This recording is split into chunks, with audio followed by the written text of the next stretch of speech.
Hello everyone! Ayan, happy Tuesday po sa ating lahat. Kaya naman, for today's video, ay magluto naman tayo nitong ating napakasarap at napaka-healthy na ulam. So, walang iba kundi itong ating kinamatisang timon-timon na isda with kangkong. Para naman po may gulay, and syempre mas masarap po talaga ang ating ganitong ulam, lalo na kung may gulay-gulay. So, tara na guys, at samahan niyo po ang magluto and enjoy watching po. So, yan na nga sa ating kawali. Ilagay po natin dyan yung ating mga kamatis. So, iilaliman natin yung isda para hindi po madurog. Ayan, para hindi dumikit din sa ating kawali. So, ilagay na po natin dyan yung kamatis, luya, bawang, sibuyas, at ilagay na po natin yung ating 2 pirasong timon-timon na isda. Tapos, ayan na nga, at ilagay pa natin yung mga natitirang luya, bawang, sibuyas, at kamatis.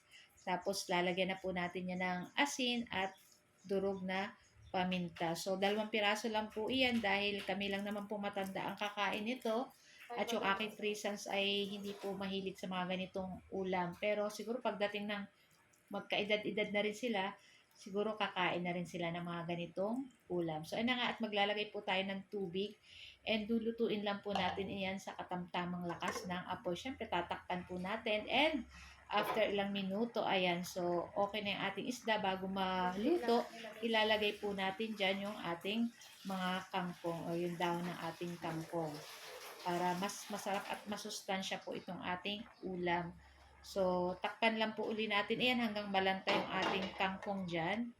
Ayan. So, after ilang minuto guys, ayan na guys, nalanta na yung ating kangkong at igidid lang po natin iyan. So, hindi na natin makita yung ating isdang timon-timon dyan. So, guys, ano po ba ang tawag sa inyo sa ganitong isda?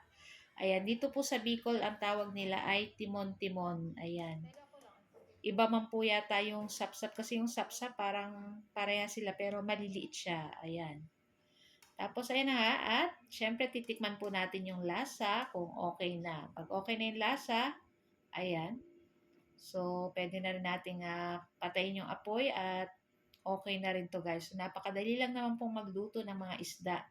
Madali po siyang maluto. Ayan. Kasi malambot yung kanyang meat. Ayan. So, makikita nyo guys, itong ating timon-timon, oh, bukasan natin guys, oh, kasi hindi na nakikita at natakpan na ng ating mga dahon na kangkong. So, ilabas lang natin guys, oh, di ba? So, napakasarap po nito guys. At tamang-tama lang yung ating sabaw. Hindi na po tayo naglagay ng suka dyan kasi yung ating kamatis na ang maglalagay ng asin dyan sa ating kinamatisang timon-timon na isda.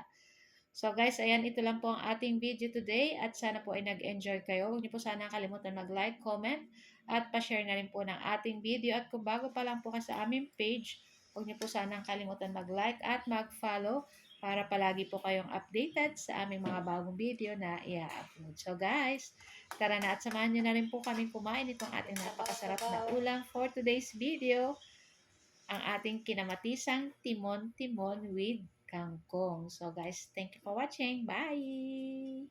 Happy tummy everyone. Ciao!